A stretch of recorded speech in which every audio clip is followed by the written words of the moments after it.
नांदगाव येथील लोकमान्य वाचनालयातर्फे मराठी भाषा गौरव दिन उत्साहात साजरा।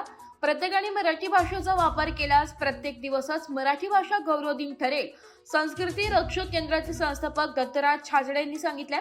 ज्ञानपीठ पारितोषिक विजेते संपूर्ण महाराष्ट्राचे विशेषतः नाशिक जिल्ह्याचे भूषण कविवर्य कुसुमाग्रज यांची जयंती मराठी भाषा गौरव दिन म्हणून साजरी नांदगाव येथील लोकमान्य वाचनालयात साजरी करण्यात आली। माय मराठी भाषेची अमृताहुनी गोड असे वर्णन संत श्रेष्ठ ज्ञानदेवांनी केले आहे। मराठी भाषेला अभिजात भाषेचा दर्जा मिळालाय। आपल्या दैनंदिन व्यवहारामध्ये प्रत्येकाने मराठी भाषेचा वापर केल्यास प्रत्येक दिवसच मराठी भाषा गौरव दिन ठरेल असे प्रतिपादन संस्कृती रक्षक केंद्राचे संस्थापक दत्तराज छाजडे यांनी केले। लोकमान्य वाचनालयातर्फे आयोजित मराठी भाषा गौरव दिन कार्यक्रमाच्या अध्यक्षस्थानी संस्थेचे सचिव माजी मुख्याध्यापक प्रभाकर काकळीस हे होते।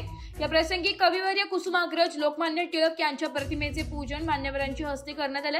या प्रसंगी ग्रंथ प्रदर्शन भरवण्यात आलं होतं। त्यात मराठी भाषेतील अभिजात साहित्यकृती, गाजलेली मराठी पुस्तके, व्यक्ती चरित्र, स्पर्धा परीक्षा, कौशल्य विकास, रोजगार निर्मिती इत्यादी विषयांवरील माहितीपर पुस्तके प्रदर्शनात मांडण्यात आली होती।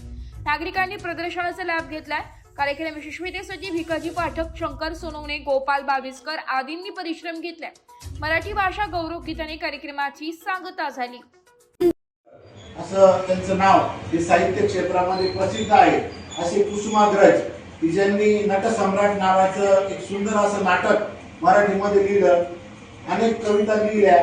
त्यांचा आज जन्मदिवस महाराष्ट्र सरकार हा मराठी भाषा दिवस म्हणून या ठिकाणी साजरा करीत असतो। आपल्या माय मराठीचा अभिमान महाराष्ट्रात राहणाऱ्या नवे प्रत्येक मराठी माणसाने हा धरला पाहिजे आणि शक्यतो मराठी भाषेतच आपलं जे व्यवहार आहे ते सगळे केले पाहिजे।